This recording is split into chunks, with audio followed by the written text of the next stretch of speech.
Hello students, आज हम पढ़ने जा रहे हैं मैट्रिसेस।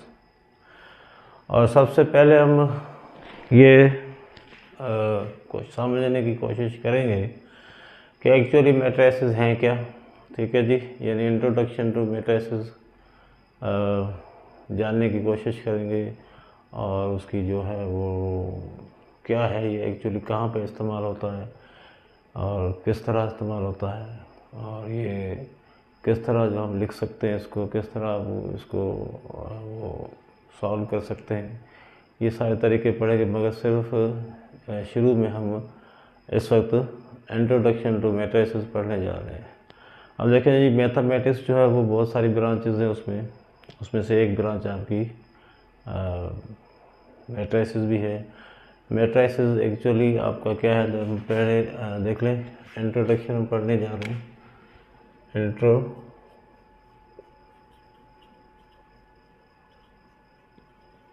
Introduction to matrices.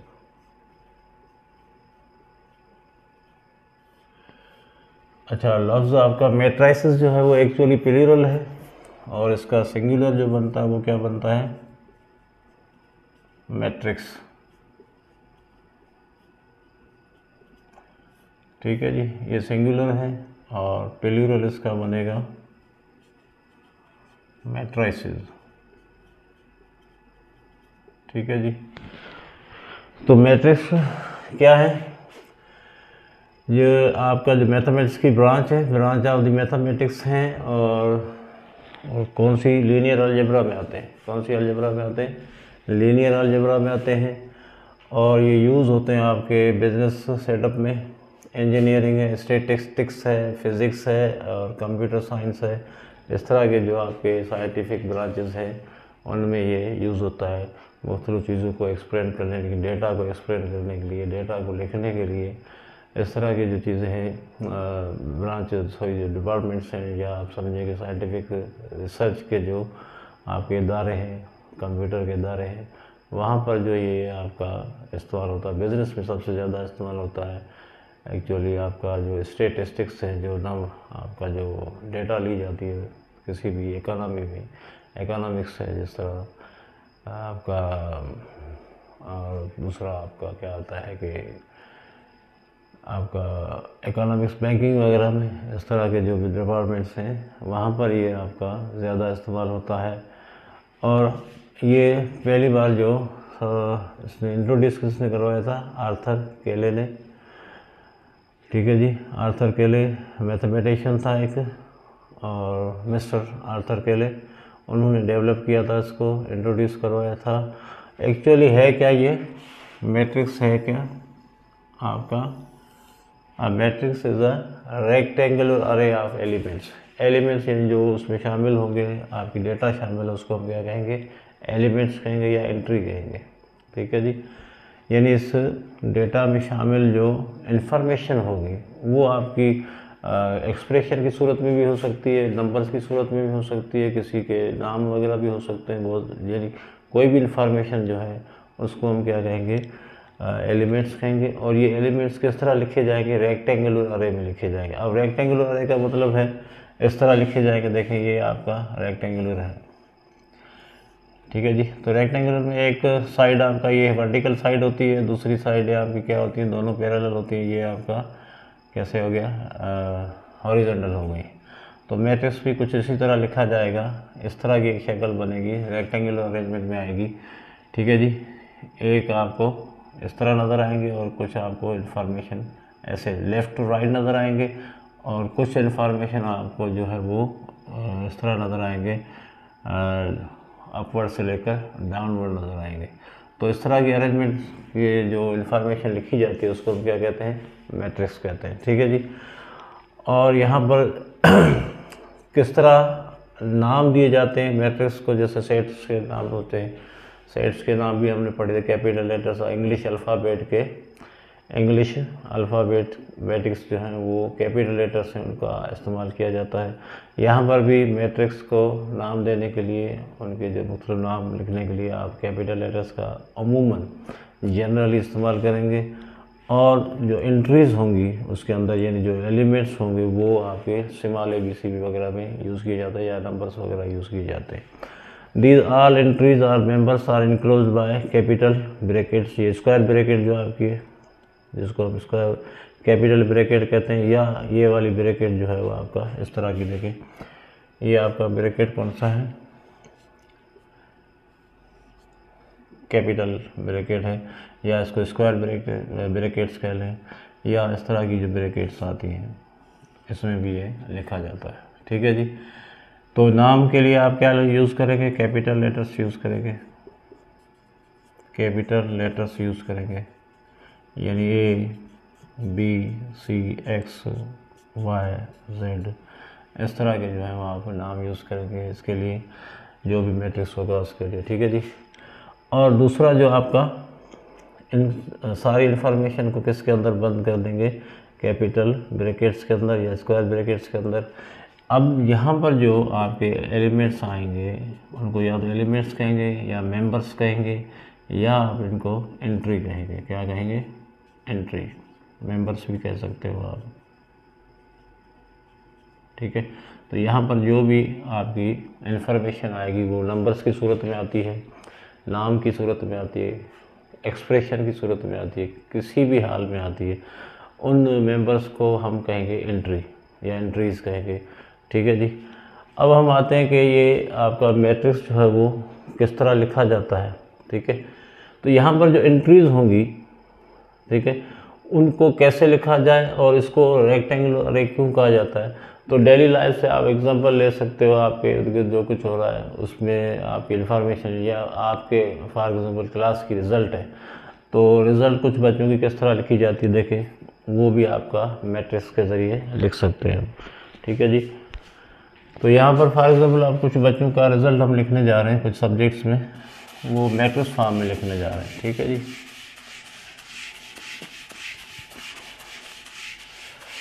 तो वो आपने देखना है। एक्चुअली मैट्रिक्स बहुत ही सिंपल फॉर्म है मैथमेटिक्स का। तो यहाँ पर कुछ बच्चे हैं जिनके नाम क्या है, XYZ, नाम नहीं लिख रहे हैं, XYZ है।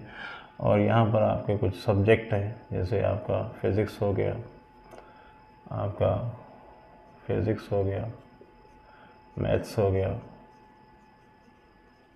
केमिस्ट्री हो गया। ठीक है ना, इस तरह के सब्जेक्ट है। अब फिज़िक्स में x के पास कितने हैं, आपके 30 हैं, इसके मैथमेटिक्स के 40 हैं, और केमिस्ट्री में 39 है। ठीक है जी। y के जो फिज़िक्स में कितने हैं, 40 हैं, 45 हैं, 60 हैं। z के आपके 25 हैं, 46 हैं, और ये आपके 90। सही है जी। तो यहाँ पर देखें एक्चुअली हमने क्या किया, यहाँ पर जो है वो स्टूडेंट्स के नाम हैं और यहाँ पर आपके सब्जेक्ट्स के नाम है। तो अब आप x की रिज़ल्ट देखेंगे, सिर्फ x की देखेंगे तो आपने इस तरह पढ़ना है। ठीक है जी। अब यहाँ पर देखें किस तरह अरेंजमेंट किया गया है। सिर्फ x की रिज़ल्ट पढ़ेंगे कि x के मुख्तलिफ सब्जेक्ट्स में क्या मार्क्स हैं, तो आप पूरा आप इस हॉरिजॉन्टल लाइन पे चले जाएंगे तो सारी इन्फॉर्मेशन x के बारे में मिल रही है। सही जी। इसी तरह y के बारे में पढ़ेंगे तो y की सारी इन्फॉर्मेशन आपको इस हॉरिजॉन्टल लाइन पे मिल जाएगी, और इसी तरह आपका z की जो है वो इन्फॉर्मेशन आपको इस हॉरिजॉन्टल लाइन में मिलेगी। अब आते हैं सब्जेक्ट के हिसाब से। अगर आप देखना चाहते हो फिज़िक्स में x के कितने मार्क्स हैं, y के कितने मार्क्स हैं, z के कितने मार्क्स हैं, तो आप कैसे पढ़ोगे, ऐसे आओगे, ऊपर से नीचे आओगे। ठीक है जी। तो यहाँ पर देखें आपका फिज़िक्स के हिसाब से भी इंफॉर्मेशन मिल जाएगी, मैथमेटिक्स के हिसाब से भी इंफॉर्मेशन मिल जाएगी, केमिस्ट्री के हिसाब से मुख्तलिफ बच्चों को क्या मार्क्स है। ठीक है। अगर तुम स्टूडेंट्स के हिसाब से चलते हो तो तुम्हें कैसे जाना पड़ रहा है, लेफ्ट से राइट जाना पड़ रहा है। अगर तुम लोग चलते हो सब्जेक्ट के हिसाब से चलते हो तो आपको किस तरह जाना पड़ रहा है, ऊपर से नीचे जाना पड़ रहा है। तो एक्चुअली यहाँ पर एक अरेंजमेंट बन गई, इसको हम ऐसे भी लिख सकते हैं। अब इस अरेंजमेंट को रेक्टेंगुलर अरेंजमेंट या अरे कहा जाता है, जिसमें आपका हॉरिजॉन्टली भी इंफॉर्मेशन मिल रही है और वर्टिकल भी आपको इंफॉर्मेशन मिल रही है। ठीक है। तो जो हॉरिजॉन्टल इंफॉर्मेशन है ये कहेंगे इस मैट्रिक्स में रो कहा जाएगा। क्या कहा जाएगा। देखिए अभी मैट्रिक क्लास का है ये सब्जेक्ट टॉपिक है, तो उस हिसाब से हम ज़ाहिर है उसी लेवल पे ही रहेंगे। ठीक है, ज़ाहिर है यही चीज़ अगर फर्स्ट ईयर में आती है थोड़ा उसको उस तरीके से पढ़ाया जाएगा। ठीक है, तो यहाँ पर अब बिल्कुल ही बेसिक आपका इन्फॉर्मेशन दी जाए, या बेसिक जो आपका डेफिनेशंस हैं या इसकी जो सब क्या कहते हैं कि इन्फॉर्मेशन अबाउट दी मैट्रिक्स वो आपको दी जाएगी, ताकि मैट्रिक का स्टूडेंट पहली बार मैट्रिक्स पढ़ रहा है तो वो आपका सिंपली समझ सके। ठीक है, तो इसको हम क्या कर रहे हैं भाई, हॉरिजॉन्टल को हम रो लिख रहे हैं। ये रो नंबर 1 हो गया, यहाँ पर देखें ये रो नंबर आपका 2 हो गया, ये रो नंबर आपका 3 हो गया। तो ज़्यादा तो रो हो सकते हैं, नीचे भी आ सकते हैं। ठीक है, अच्छा अब हम ऊपर से नीचे जा रहे हैं तो ऐसे जाएंगे। देखें ये अब ये वर्टिकल लाइन है, तो वर्टिकल लाइन को हम क्या कहेंगे, कॉलम। ये कॉलम नंबर 1, ये कॉलम नंबर 2, ये कॉलम नंबर आपका हो गया 3। तो एक्चुअली हम ये कह सकते हैं कि मैट्रिक्स जो है वो रोज़ और कॉलम में लिखे जाते हैं। किस में लिखे जाते हैं, रोज़ और कॉलम। हॉरिजॉन्टल इंफॉर्मेशन जैसे पढ़ते जाओगे, लेफ़्ट टू राइट जाओगे या उधर से भी आ सकते हो, तो वो आप पढ़ेंगे रो की सूरत में। और ऊपर से नीचे आ रहे हो यानी वर्टिकली आप कुछ इन्फॉर्मेशन पढ़ना चाह रहे हो, तो ये आपका क्या हो जाएगा, कॉलम हो जाएगा। तो एक्चुअली ये आपका एक कॉम्बिनेशन है रोज़ और कॉलम का, रोज़ एंड कॉलम्स की कॉम्बिनेशन है, जिसमें इंफॉर्मेशन जो हमने रखी हुई है वो किस तरह की रखी हुई है, रोज़ एंड कॉलम में छुपाई हुई है। ठीक है, तो अब ये हो गया। अगर मैं इसको सिंपली लिखना चाहूँ मैट्रिक्स फॉर्म में, तो क्या 30, 40, 39, 40, 45, 60 और 25, 46, 90, ये आपका आ गया मैट्रिक्स फॉर्म। इस पूरी इन्फॉर्मेशन का ये बन गया मैट्रिक्स। इसको कोई भी नाम दे दें, बी दे दें, सी दे दें, डी दे दें, तो ये आपका बन गया मैट्रिक्स। ठीक है जी, तो अब आपने कुछ समझ लिया है कि किस तरह ये मैट्रिक्स लिखे जाते हैं। ठीक है, अब आता है सवाल कि इनका जो लोकेशन है वो क्या होगा। इनका जो एंट्रीज़ हैं इनकी लोकेशन का मतलब होता है एड्रेस। मैं अगर आपसे कोई पूछे तो ये 30 कहाँ पे होगा, 30 कहाँ पे होगा। जिस तरह आपसे कोई कहे कि भाई एक्स के मार्क्स कहाँ पे है, तो आप कहोगे भाई एक्स के मार्क्स जो है वो फिज़िक्स में पहले रो और पहले कॉलम में लिखे हुए हैं, ऐसे ही कहोगे ना। यानी फर्स्ट रो और फर्स्ट कॉलम में जो पहले पहले मार्क्स लिखे हैं वो किसके, फिज़िक्स के मार्क्स किसके हैं, एक्स के। ठीक है, इसी तरह यहाँ पर 40 का बारे में पूछेंगे तो आप कहेंगे जो एक्स के मैथमेटिक्स के मार्क्स हैं वो फर्स्ट रो और सेकंड कॉलम में लिखे। देखो ये फर्स्ट रो है और सेकंड कॉलम है। देखें यहाँ पर कॉलम नंबर 2 है और रो नंबर 1 है। इसी तरह 39 पे जाएंगे तो आप कहेंगे ये आपका फर्स्ट रो है और कॉलम नंबर कौन सा है, 3 है। यानी अब आप उस एंट्री, उस जो एलिमेंट है उसकी एड्रेस बता रहे ये कहाँ पे लाई करता है, कहाँ पे लाई करता है। अब लाई रेफरेंस के लिए हमारे पास दो ही चीज़ें हैं, या तो आपके पास रो है या आपके पास कॉलम है। तो हम कहेंगे भाई first row first column, first row second column, first row third column, इस तरह आप बताएंगे, इन्फॉर्मेशन देंगे किसी को भाई वहाँ पर पड़ा हुआ है। या आप देखो जाके फर्स्ट रो की, अब जैसे आपसे कोई कहता है रिजल्ट कहाँ पे है, तो आप कहोगे फर्स्ट रो उसके थर्ड कॉलम में जाके चेक करो उसका रिजल्ट पड़ा हुआ है। या आप कहोगे सेकंड रो उसके सेकंड कॉलम में पड़ा हुआ है, इस तरह कहेंगे। तो अब किस तरह लिखेंगे, इनका जो इन्फॉर्मेशन है वो किस तरह लिखी जाएगी वो आप देखें। Matrix location of the matrix या मैट्रिक्स लोकेशन लिखी जाएगी मैट्रिक्स की, किस तरह लिखी जाएगी। अब ये लोकेशन एक्चुअली होगी किसकी, एलिमेंट्स की होगी या एंट्रीज की होगी। चलें, अब यहाँ पर मैट्रिक्स आपके पास ए है और यहाँ पर आपका ए का, तो पहला एलिमेंट क्या होगा, फर्स्ट रो फर्स्ट कॉलम, दूसरा element first row second column, first row third column. देखें अब पहली रो है तो हमने क्या रखा हुआ है, हमेशा पहले हमेशा रो आएगी। क्या आएगी? हमेशा मैट्रिक्स में पहले रो आएगी, फिर आपका कॉलम, पहले रो फिर कॉलम, पहले रो फिर कॉलम।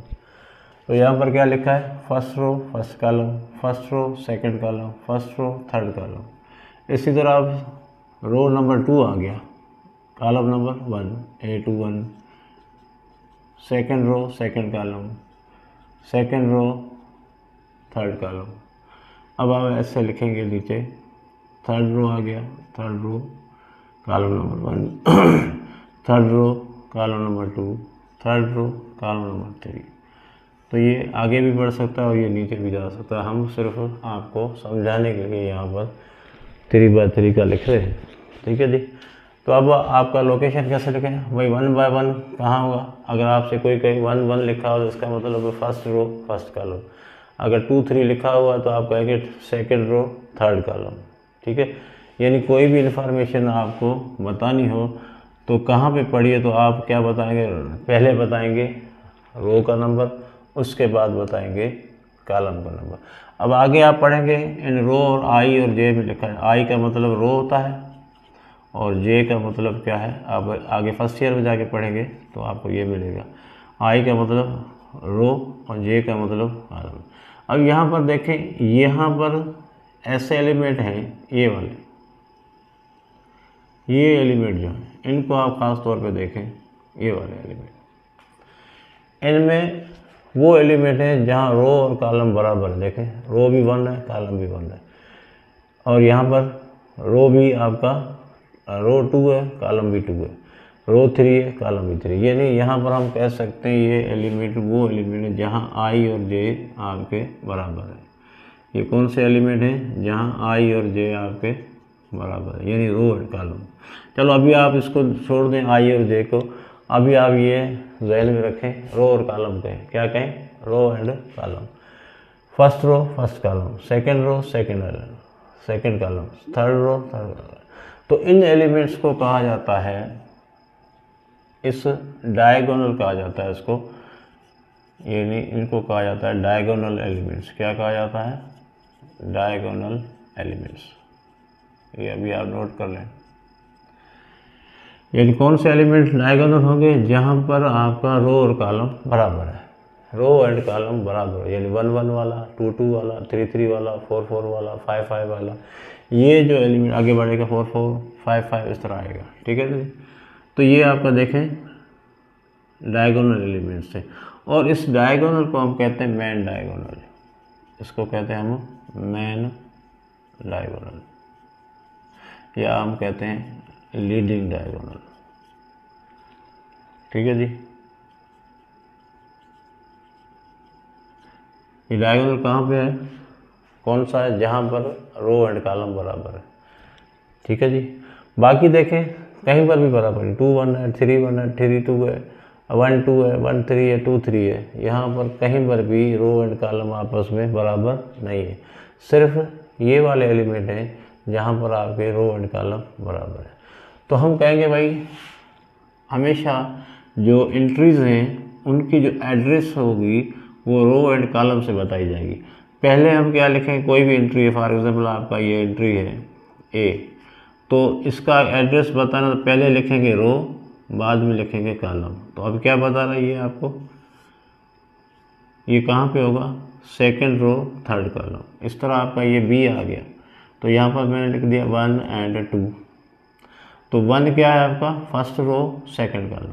कहाँ होगा भाई? ये आपसे पूछा जाए कि B1 2 कहाँ होगा, तो आप कहेंगे भाई ये होगा फर्स्ट रो सेकंड कॉलम, सही है जी। इस तरह आपसे ये पूछा जा रहा है कि C3 2 लिखा हुआ है, तो आप कहेंगे भाई ये थर्ड रो सेकंड कॉलम में, थर्ड रो और आपका सेकंड कॉलम में, ठीक है। तो ये है आपका लोकेशन बताने का तरीका, जहाँ पर आप हमेशा याद रखना पहले आप पढ़ेंगे रो फिर आप पढ़ेंगे कॉलम, ठीक है। पहले रो फिर column, first second row third column, first row second column, third row second column, ठीक है जी।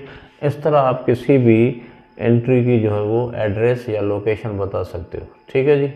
अब हम पढ़ेंगे कि ऑर्डर ऑफ द मैट्रिक्स, ये नोट कर लें पहले, ऑर्डर ऑफ द मैट्रिक्स यानी उस मैट्रिक्स का ऑर्डर का, जैसे ऑर्डर ऑफ द सेट है, ऑर्डर ऑफ द सेट है, तो ऑर्डर ऑफ द सेट में हम क्या पढ़ते थे, नंबर ऑफ एलिमेंट्स। यहाँ पर हम ऑर्डर ऑफ मैट्रिक्स में ये देखेंगे कितने रोज हैं और कितने कॉलम हैं। ठीक है जी, कितने रोज हैं और कितने कॉलम हैं। चलें, ऑर्डर ऑफ मैट्रिक्स। अब order of matrix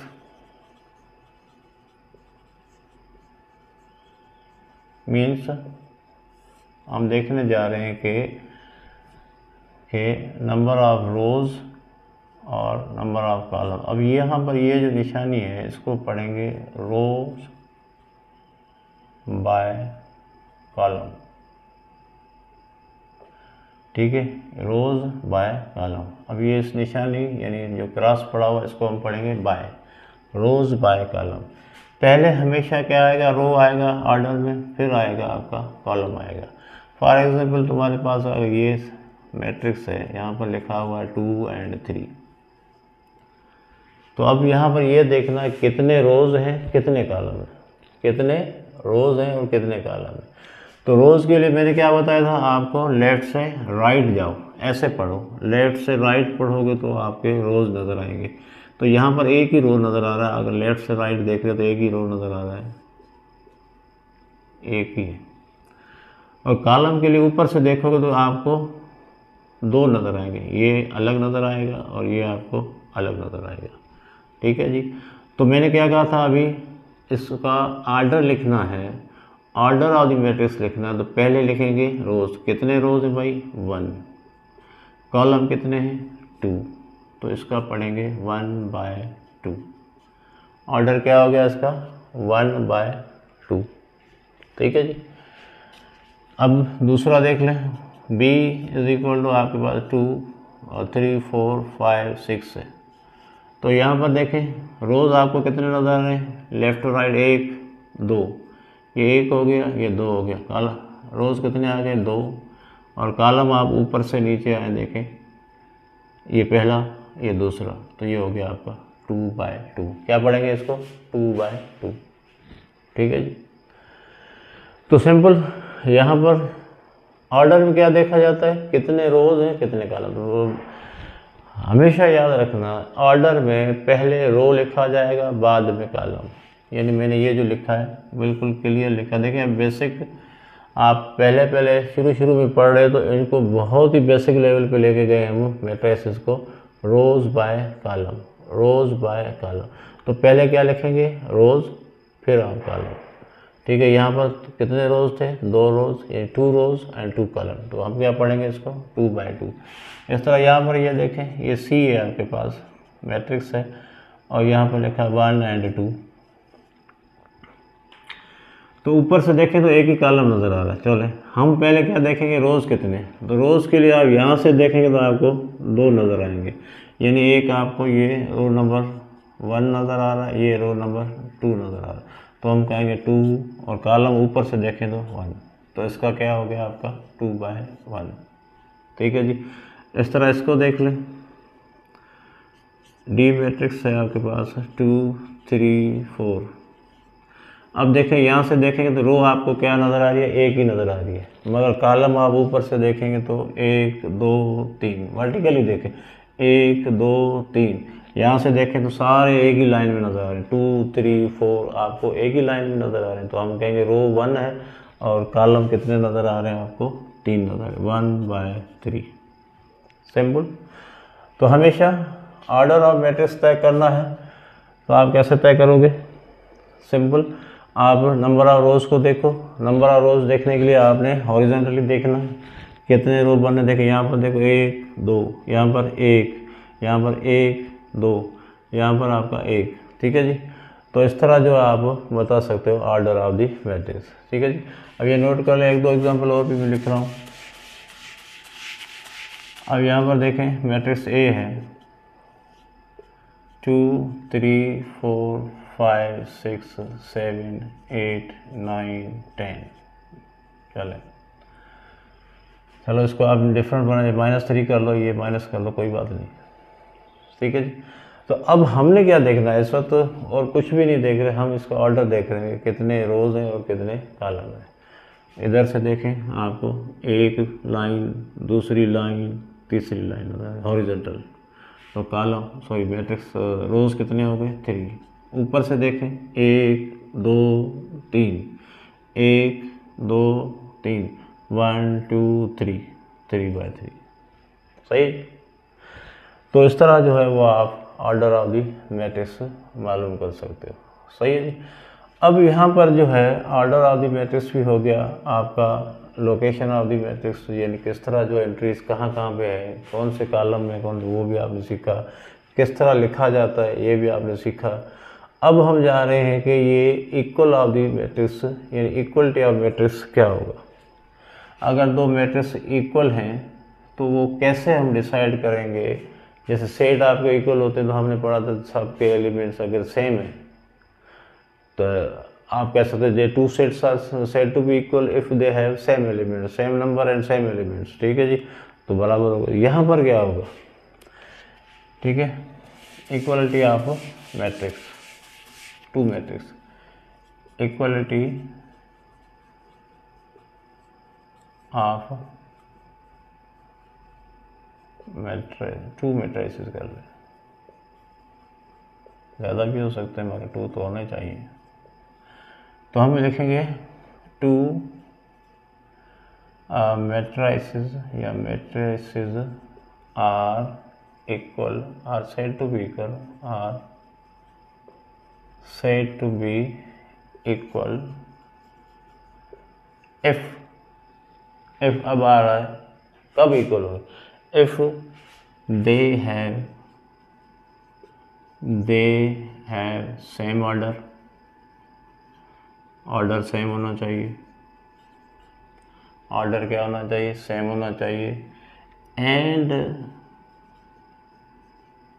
there corresponding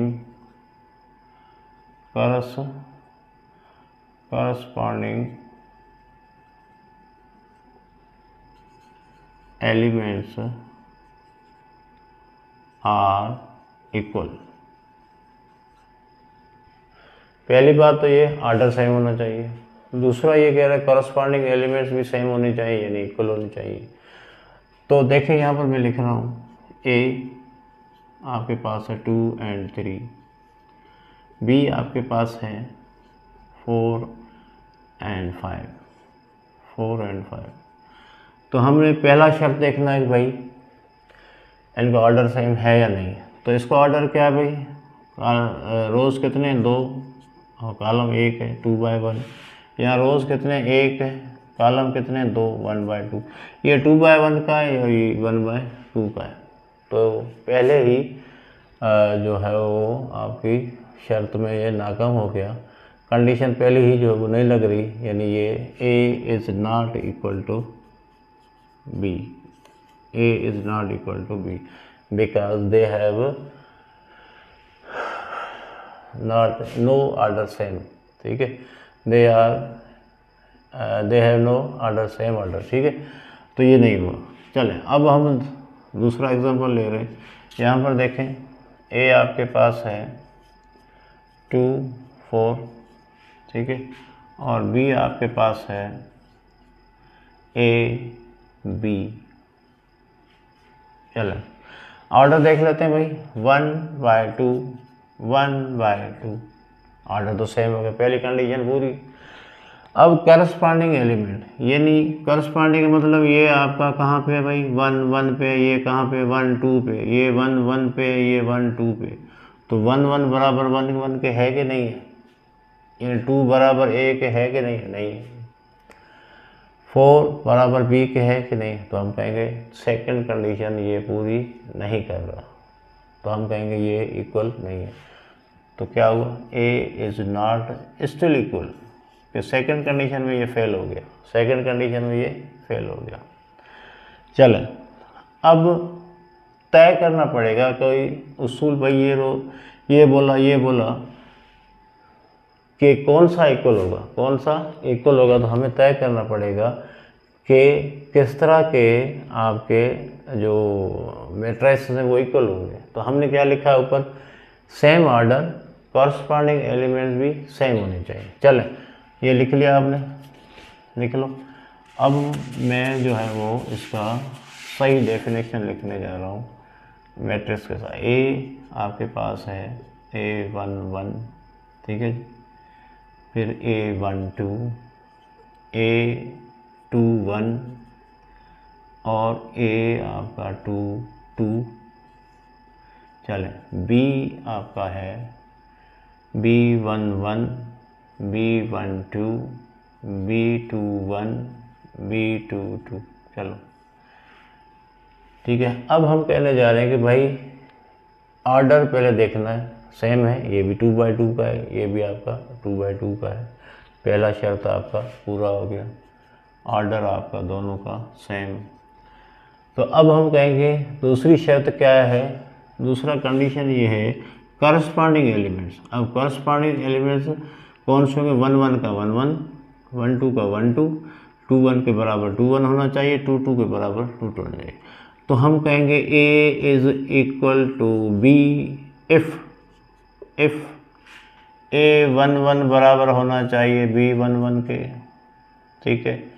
इसी तरह आपका A12 बराबर होना चाहिए B12 के, इस तरह A21 बराबर होना चाहिए B21 के, और A22 बराबर होना चाहिए B22 के।